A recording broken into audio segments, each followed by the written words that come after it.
My wife cheated on me and got pregnant, so I did this. My wife and I met in 2008 when we were both traveling. We met in Madrid and it was a very stereotypical meet cute. Our eyes met from across the bar and I approached her. We ended up going home together that night. We spent the next 3 days having sex and drinking and soaking up the sun and decided to keep in touch. She went home and I finished my travels and we began a year-long long-distance relationship before I moved to be with her. Over the course of the long-distance relationship, she divulged to me that she had cheated on a previous boyfriend and felt bad about it, but felt his choice to dump her was over the top and that cheating wasn't always a silver bullet, especially since it was only a kiss. I realize now that she was sizing up my reaction and almost certainly cheating.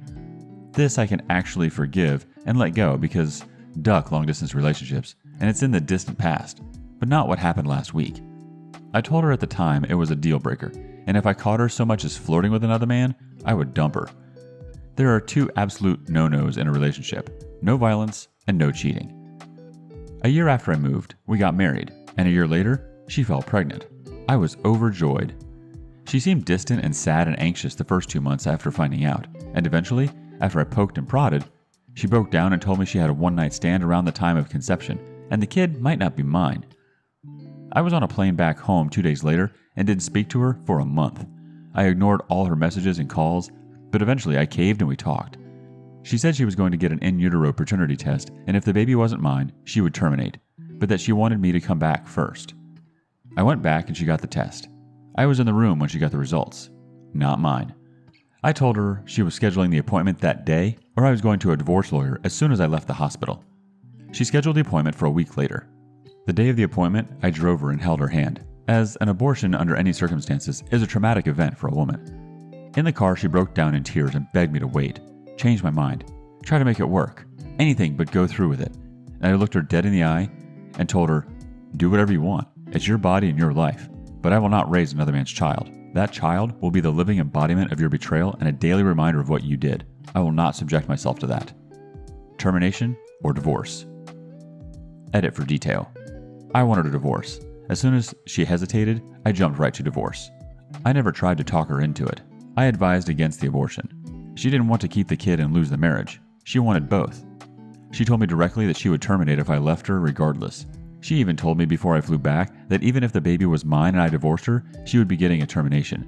She wanted specifically to keep that child and have me raise it with her, and unless I stayed, she was getting the abortion no matter what.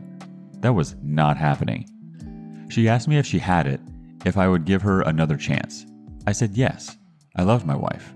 Ducking, sue me. I am not sorry I refused to play daddy to her infidelity spawn. She got the termination. There were complications and she was on bed rest for a month. For a while after, she was short with me, unaffectionate and cold. We lost the spark. I tried. She didn't. She told me one night after a few drinks that she resented me for making her choose. I told her I was glad she got the abortion as she deserved to suffer for what she'd done. I regretted saying this out loud immediately, even though that is exactly how I felt and still feel. One day I came home early from work and found her crying on the couch with a man next to her holding her. A man I'd met many times before. A man she worked with. The look on their faces told me everything I needed to know. He was the father. It wasn't a one-night stand. After I dragged him out of the house by his neck, she admitted they had a 3-month affair. I will never know if this is the extent of the truth. To this day, I accept that and have stopped asking. I began divorce proceedings and immediately kicked her out of the house. She begged and cried and pleaded for months, and again, stupidly, I broke and took her back. I told her she had to quit her job and cut contact. She agreed and made the call there and then. We moved away from her city and bought a house in mine in the other end of the country. We went to marriage counseling and got better. Slowly but surely, we went from strength to strength.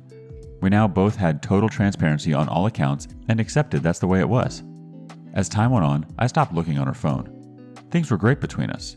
Our bed life was great. We're both travel junkies and went on lots of trips and started talking about having kids. We tried for 2 years to conceive a child and it hadn't happened yet, but the practice was a lot of fun, so what the hell? This was the case for years. I was completely unguarded and my defenses were down when the most recent event happened. She had gotten slightly distant for a couple months, but not so much that I was worried. I asked her about it, and she always made a point of being affectionate when I did, and assuring me it was all good. But her default, when not being prompted, was to be quiet and seek out her own space. She was out drinking with her friends one night and I stayed home. I woke up at 4 a.m. and heard her voice downstairs. I went out and asked if that was her. No answer. She didn't hear me. I guessed pretty quickly that she was on the phone, and due to the time it was, her recent withdrawal, and her dubious relationship with loyalty, I decided to listen in. She was laughing and flirting and saying crap like, "I miss you," and "I love you too." I knew it was him. I was certain of it. Then she started talking about the hotel, how good the room service was, and when she could see him again. And I had heard enough. I charged downstairs like a bull, and she knew she had been caught. She started yelling and screaming and cursing at me, shouting that she'd been to a doctor here, and she'd told her that during the termination there was some sort of problem. She was drunk and slurring her words and crying, but somewhere in the minutia of words like tear and scar tissue and permanent, I got it out of her that her uterus had been damaged and it was unlikely she could ever bring a baby to term. She'd found this out 3 months prior, right around when she started getting distant again. I grabbed the phone out of her hand. She tried to take it back. We clawed back and forth until I shoved her back on the couch and told her not to get back up until I told her to. I sat on the chair opposite her and went through every detail. A half dozen text messages from him asking when she was going to be leaving the bar and that he missed her voice and how much fun they'd had.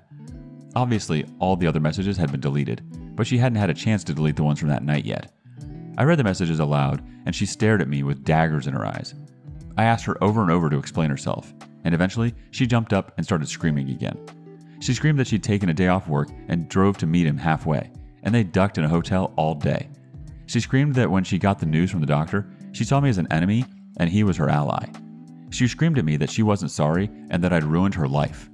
I yelled back that I was glad she got the abortion and if I could destroy him and take that away from her too, I would. She slapped me across the face. I slapped her back. Tough. It was open-handed, but proportionally much harder than she slapped me. She fell back onto the couch and looked at me stunned and in disbelief as she held her face and began to sob. She reached for her phone and I snatched it away from her before throwing it and smashing it against the wall.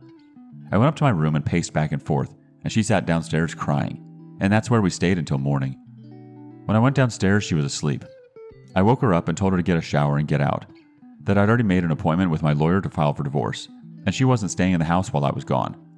She sobbed and begged me not to go through with it. She said she was drunk and didn't mean it. Said she only made up the story about meeting him to hurt me and that I was her one and only and blah blah blah. She said she was sorry she hit me and didn't want an apology for me slapping her back, that she deserved it. I agreed she deserved it and told her it was good she wasn't waiting for an apology because she wouldn't be getting one. That was last week. This week, she's back living with her parents. She calls me every day, 10 times a day. She sends lengthy, weepy text messages that I don't read or reply to, as my lawyer says I shouldn't contact her unless through him. I'm going forward with the divorce. F my life. Edit. An important note I left out that I have answered on numerous comments, and it wasn't until someone pointed out I should have mentioned it in the original post. She stated that she had no interest in raising the baby alone. If I divorced her, she was going through with it. She didn't want to keep the baby, and I made her get rid of it. She wanted us both to keep it and be the father to the child of the man she cheated with. At this point, I still believe the pregnancy was due to a one-night stand she had a weekend away with the girls. She was not on a weekend with the girls.